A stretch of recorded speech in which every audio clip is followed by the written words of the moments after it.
Hi everyone, it's Jane here. Thank you for joining me today.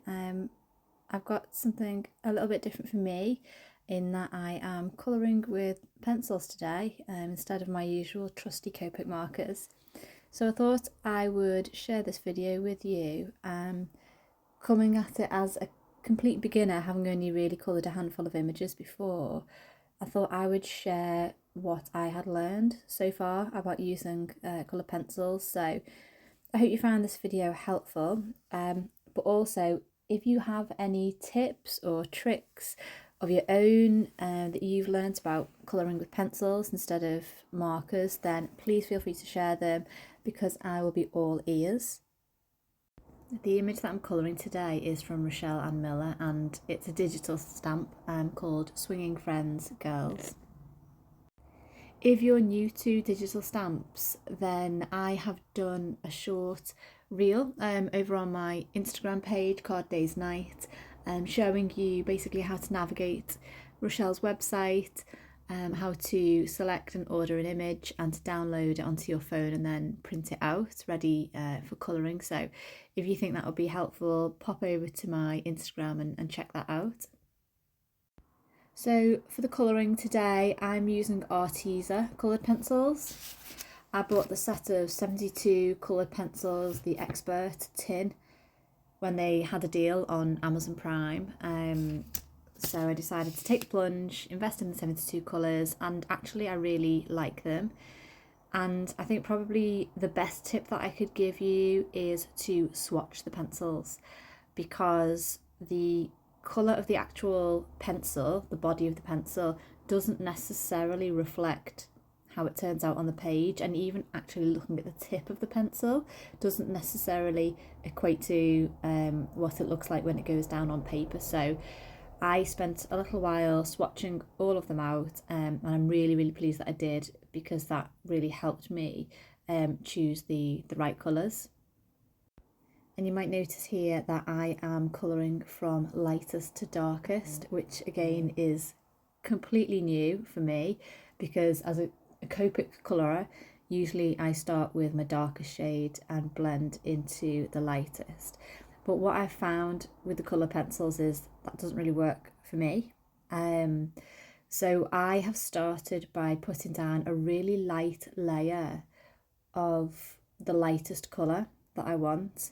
And then sometimes, as you can see I'm doing here, I just layer it up with the same shade. So don't even bring in another shade, and just keep layering on the same colour until you get a kind of darker application. And that sometimes for some colours is actually enough to create the kind of layering or blending look.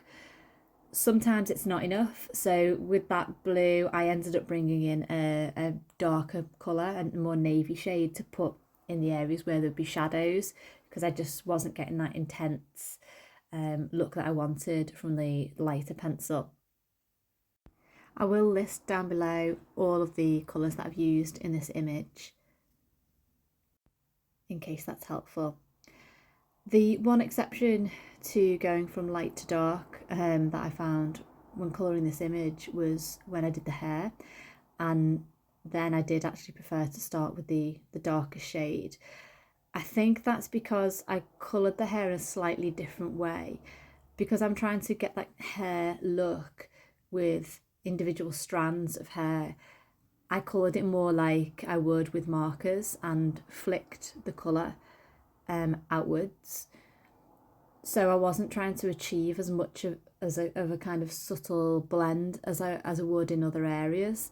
You actually do want that distinction with the individual hairs, and I found that going from darkest to lightest was actually easier for the hair. And then I went back over it a couple of times with the darkest colour at the end, just so you could get those kind of individual strand type strokes.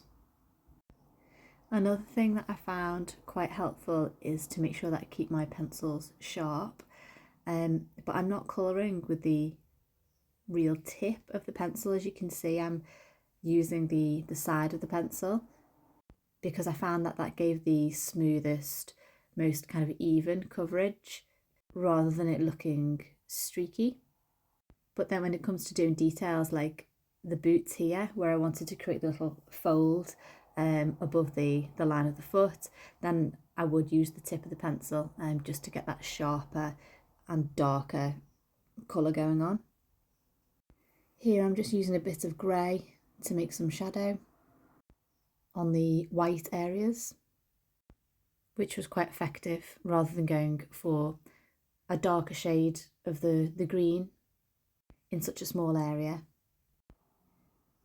And then I suppose the last thing that I've learned so far is that the paper that you use matters.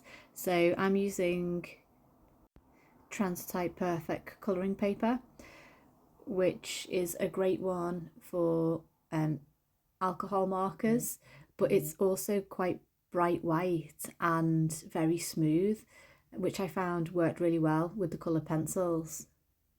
They went on quite evenly and quite smoothly onto the surface. Whereas before this image, I actually tried colouring it on a rougher textured paper, and I didn't like how the pencil went down at all, so I ended up starting again on the smoother paper, and I liked the effect a lot better. And to finish off the colouring there, I've just added some white gel pen, although I didn't find it went on as noticeably as it does onto markers, so maybe I'm using the wrong type of gel pen, or maybe it just doesn't work with colour pencils. So if you've got any tips on that, again, hit me up in the comments below. For my background, I wanted to create a quite ethereal looking sky. So I have grabbed some of my Nuvo Shimmer powders. I think the colours I used were Atlantic Burst, Blue Blitz and Green Parade. I just sprinkled a small amount of those onto some watercolour paper, and usually I would just spray them with water, but this time I used a shimmer spray from Time for Tea Designs, just to give a bit of extra added shimmer, which hopefully you can see there. I heat set it with my heat gun and then just trimmed it down to A2 size. To finish up the card, I've fussy cut my image and I am placing it onto the background with some foam squares, making sure that even the little legs and feet at the bottom get a bit of a foam square as well, so that nothing gets crushed if this gets sent through the post. And then I'm just adding a little bit of liquid glue to the ropes on the swing there as well. And then I'm going to add my sentiment onto the card. I have used an MFT Stamps set called Pretty Princesses, which has got some great sentiments in there about friendship. So I've chosen Best Friends Make Moments More Magical, which I thought was lovely and really fitted in with the kind of ethereal background. I wish you could see how much shimmer and shine this actually has in real life. It really does look quite magical. So now I'm just adding my card front to a base with some tape runner, and this will help straighten out some of the warping that I got on my card when I used the shimmer spray. And that pretty much finishes up today's card. So thanks again for joining me today. I hope you found this tutorial helpful, and I will see you again next time. Bye.